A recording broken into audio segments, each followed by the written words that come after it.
Installing mental model for event loop. Here's a question. What order do these 3 lines print? Console log first. Set timeout with 0 milliseconds. Log second. Promise.resolve, then log third. Most people guess first, second, third. But the actual output is first, third, second. The one with 0 delay prints after the promise. By the end of this video, you'll know exactly why. JavaScript has one thread. 1. It can only do one thing at a time, and it uses a call stack to keep track of what it's doing. Every time you call a function, it goes on the stack. When the function returns, it comes off the stack. Simple. But here's the problem. What happens when a function takes 5 seconds to run? A massive loop, a heavy calculation, whatever. Everything stops. The entire page freezes. Clicks don't work. Scrolling is dead. Animations hang.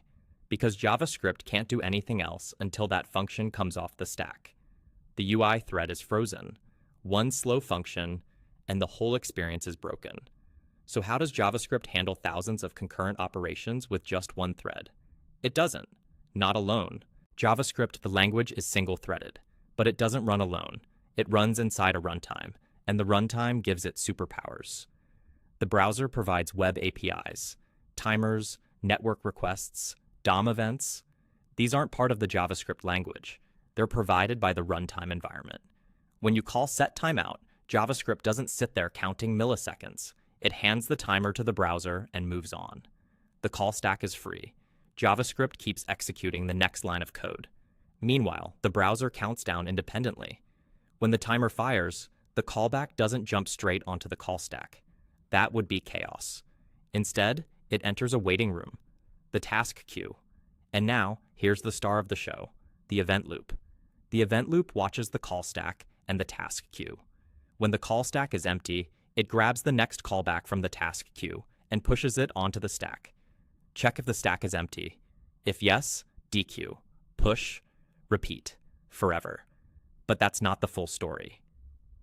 There's another queue, a faster queue, and it changes everything. This is why setTimeout with 0 doesn't mean run now. It means run as soon as the call stack is empty. If the stack is busy, that 0 millisecond callback waits. It could be 10 milliseconds. It could be 5 seconds. The delay is a minimum, not a guarantee. Now remember our opening puzzle. First, third, second. setTimeout went to the task queue. We know that now. But why did the promise callback jump ahead? Because promises don't use the task queue. They use a separate queue, the microtask queue, and it has VIP access. After every task finishes on the call stack, the event loop doesn't immediately check the task queue. It checks the microtask queue first, and it drains the entire microtask queue before moving on. Every single microtask runs before any task gets a turn. Promise.then, microtask. Mutation observer, microtask. These always jump the line. So in our puzzle, first prints immediately. setTimeout registers its callback in the task queue. Promise.resolve schedules its callback in the microtask queue. The script finishes. The event loop checks microtasks first. Third prints. Then it checks the task queue. Second prints. First, third, second. Not a bug, by design. And this is also how async await works under the hood. When you write await, you're really writing a promise.then. The function pauses at that point, and its continuation gets scheduled as a microtask when the promise settles. The call stack is free to do other work. Async await is just syntactic sugar over promises. Promise reactions are microtasks. The abstraction is beautiful, but underneath, it's the same 2 queues. Let's zoom out and see the complete cycle. Step 1. The event loop picks a task from the task queue and runs it on the call stack. Click handlers, timer callbacks, network responses. One task at a time. Step 2. Once the call stack is empty, drain the entire microtask queue. Every promise callback, every mutation observer, all of them. If a microtask schedules another microtask, that runs too. The queue must be completely empty before moving on. Step 3. If it's time to repaint the screen, the browser runs request animation frame callbacks, recalculates styles, reflows layout, and paints pixels.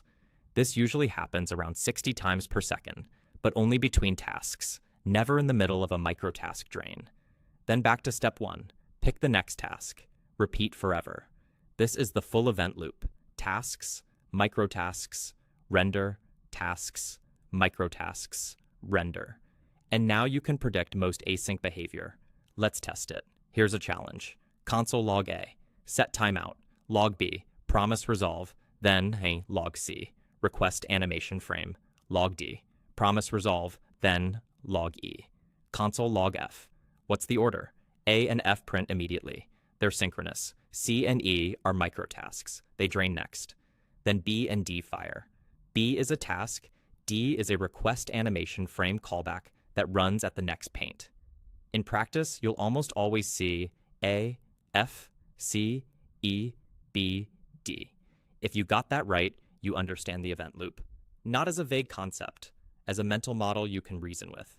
Every click you've ever made, every fetch request, every animation on every website you've ever visited, all orchestrated by this invisible loop, running billions of cycles on billions of devices right now. Cognitive architecture updated.